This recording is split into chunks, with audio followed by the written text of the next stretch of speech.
आ, आज दो विषयों लेकर के हमारी हरियाणा भवन में मीटिंग्स हुई है, जिसमें एक विषय तो जैसा हमको मालूम है कि हमारी जो प्लानिंग है जंगल सफारी की चल रही है।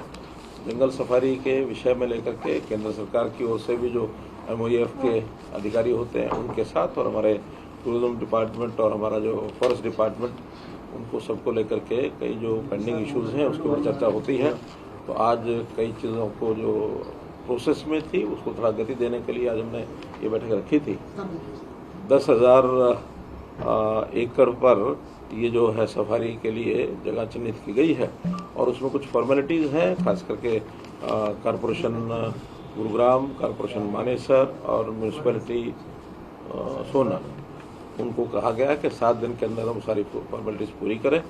और आज उसका जो कंसल्टेंट्स जो हमने एंगेज किए हुए हैं उसमें से एक कंसल्टेंट ने अपनी सारी प्रेजेंटेशन भी दिखाई है कि किस किस प्रकार से क्या क्या वो डेवलप करेंगे, क्योंकि अभी PMC हमको तय करना है। दूसरी 2 PMCs आए हुए उसमें से एक हमने आज प्रेजेंटेशन देखी है, एक और देखेंगे, फिर दोनों में से जो भी अच्छा लगेगा उसको फाइनल करेंगे। लेकिन जो बताया गया उस कंसल्टेंट ने बहुत अच्छा विस्तार से और बहुत अच्छी जो वर्ल्ड स्पीशीज़ जितनी भी जू की होती हैं वो सब उन्होंने बताई क्या क्या कैसे कैसे करेंगे। और जो इंडिजिनस हमारे जो अपने देश के भी इस प्रकार के जो जंगल में पाए जाने वाले जितने भी स्पीशीज़ हैं जानवरों की, उनका भी अलग से सेपरेट उसमें रहेगा।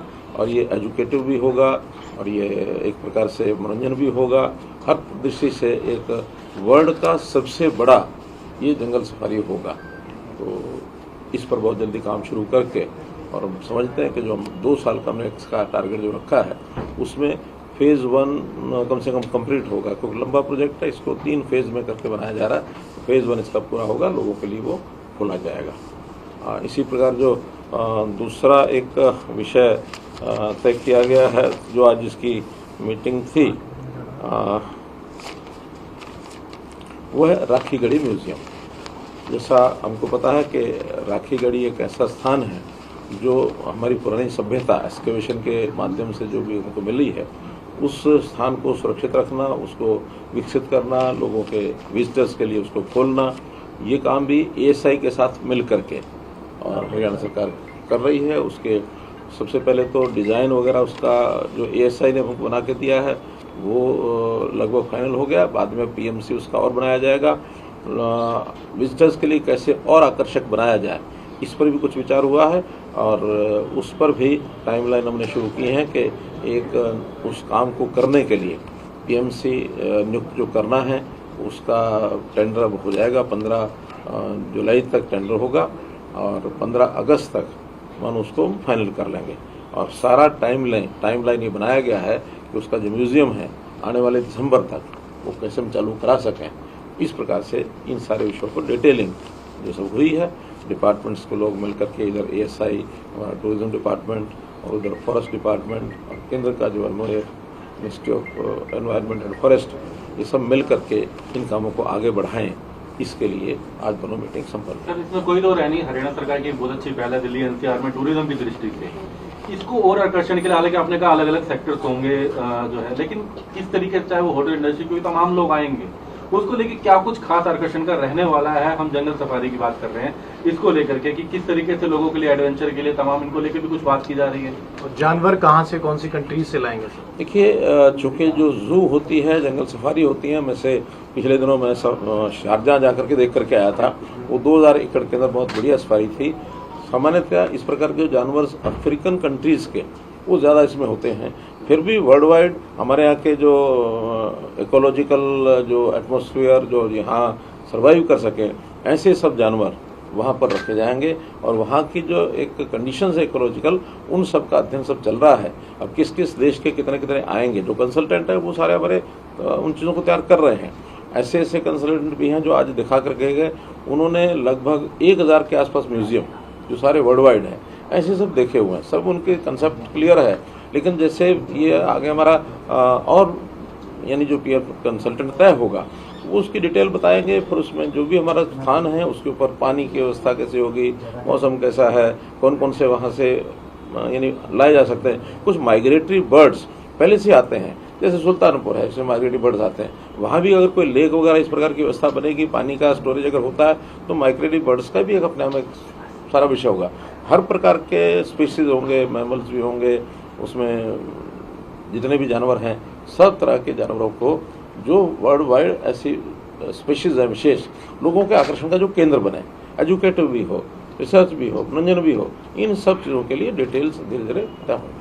सर, ये पूरा जो प्रोजेक्ट है दिल्ली एनसीआर के लिहाज से भी काफी महत्वपूर्ण है कि भाई गुरुग्राम में और 2-3 डिस्ट्रिक्ट को कन्वर्ट करता है। दो बड़े मोटिव इससे क्या क्या हल होंगे? हमको जो बाहर से नजर आता है कि भाई पर्यावरण में वो एरिया उससे सेफ हो जाएगा, और टूरिज्म के लिहाज से भी इसकी एक अलग पहचान बनेगी। टूरिस्ट बहुत आएगा, और अध्ययन के लिए जो होता है, इस प्रकार के लोग जो हैं रुचि रखने वाले, ऐसे जो भी सफारी पार्क होते हैं, वो वर्ल्ड वाइड लोग जाते हैं, उनका अपना एक अध्ययन करने की रुचि होती है। और इस प्रकार की जो स्पीशीज हैं जो विलुप्त होती जा रही हैं, उनको बचाने के लिए भी एक इस प्रकार के केंद्रों का उनको सेफ सुरक्षित रखने के स्थान होते हैं।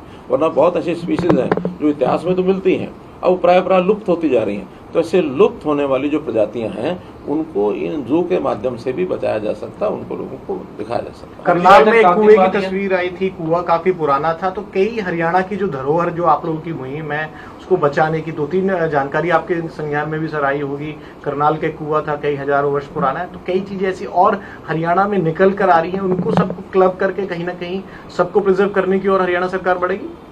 ज्योग्राफिकल एरिया अगर हम देखें तो हरियाणा जैसा छोटा राज्य है, जो इस प्रकार के पुरातत्व से जुड़ी हुई चीज़ें हैं, संख्या में देखें तो हरियाणा में देश के सब राज्यों से ज़्यादा हरियाणा का स्थान पाए जाते हैं। नंबर 2 पर अगर कहीं है तो गुजरात में है।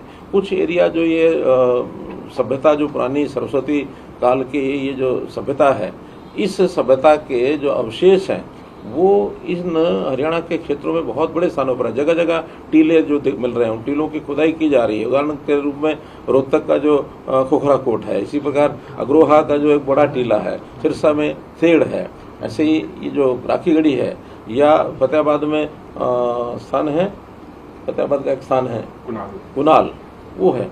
तो ऐसे बहुत स्थान बड़े बड़े हैं जिनके ऊपर इन स्थानों का अध्ययन करने के बाद प्राचीन सभ्यता वो यहाँ सिंधु सभ्यता के जो अवशेष हैं वो सब मिल रहे हैं।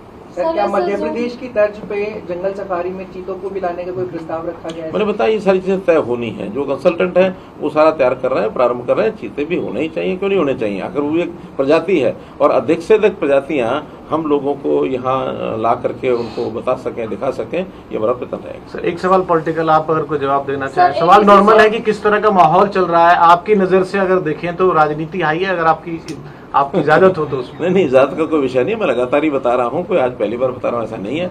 हरियाणा में वातावरण में जो बातें हैं वो आपको पहले ही बताई है कि जनता ऐसा महसूस करती है कि जिस प्रकार की शासन की व्यवस्थाएं अब उन्होंने देखी हैं, पहले कभी 10 साल पहले उनको कल्पना भी नहीं की थी कि इस प्रकार की व्यवस्थाएं भी बनेंगी। आज जनता का हर व्यक्ति, चाहे वो गरीब है, अमीर है, मध्यम वर्गीय है, उद्योगपति है, विद्यार्थी है, या किसान है, या रिटायर्ड आदमी है, कोई भी है, सबको ये महसूस होता है कि हमारी आवश्यकताएं जो हैं सरकार को जानकारी होते ही उसकी डिलीवरी वो शुरू कर देते हैं। और डिलीवरी में अपने पास बुला करके हम नहीं देते, हम उनके घर पर जा करके देते हैं। प्रोएक्टिव गवर्नमेंट क्या होती है ये लोग जो है अब हमको ही बताते हैं। मैं जनसंवाद के कार्यक्रम में लगातार जा रहा हूँ, 5 जिले होके आया हूँ, अभी मेरे 15 तारीख के बाद और कार्यक्रम शुरू हो जाएंगे। तो इन जनसंवाद के कार्यक्रमों में न केवल मैं जा रहा हूँ बल्कि हमारे मंत्री भी जाने लगे हैं। तो सब जगह जाने के बाद एक ही फीडबैक हमको मिल रहा है कि हमें इस सरकार से जो पारदर्शी ढंग से, बिना किसी भेदभाव के, और हर किसी व्यक्ति की जिसकी जो जरूरत होती है, जिसके अधिकार है, वो अधिकार उसको दिए जा रहे हैं। कोई भी व्यक्ति कहे कि मेरे अधिकार मुझे नहीं मिल रहे, हम उसके लिए तैयार हैं, उसको वो अधिकार तुरंत मिलेंगे। कोई किसी का विषय छोड़ा नहीं जाता है। हम तो नौकरियों के विषय में भी, यानी वो तो लोग बांटते थे, बांटे रेवड़ियाँ अपने अपने को दे, वो मैं नहीं कहता कौन था होता है वो, लेकिन वो तो कहावत अपने अपनों को देते थे। लेकिन हमसे लोग जिसका अधिकार है वो लेके जाता है, हम देते नहीं है। उसकी योग्यता है, उसका एक अपना अधिकार है, वो लेके जाता है, उसको कहता है मेरा।